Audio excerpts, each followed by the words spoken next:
Detoks se prične pri koreninah, dobesedno. Kaj lahko jaz najprej opazim pri uporabi amljinega olja? Manj mastenja, brez prhljaja in pa zdravi lasje. Ko bi ti svetovala en tak preprost januarski ritual z amljinim oljem? Daljši in bolj intenziven ritual naredimo zvečer pred spanjem. Lasišče naoljimo, ga rahlo umasiramo v lasišče in pustimo delovati preko noči. Zjutraj si lase umijemo. A mi bo amljino olje še bolj poslabšalo stanje, glede na to, da imam mastne lase?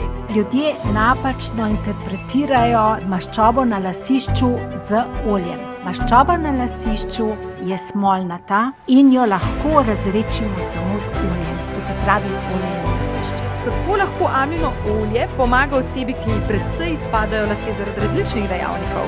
Amljino olje je bogato z vitaminom C. Vitamin C pa je močan antioksidant, ki prodre v lasne korenine in jih pomladi, oživlja. Ampak nimam časa za te zapletene rituale.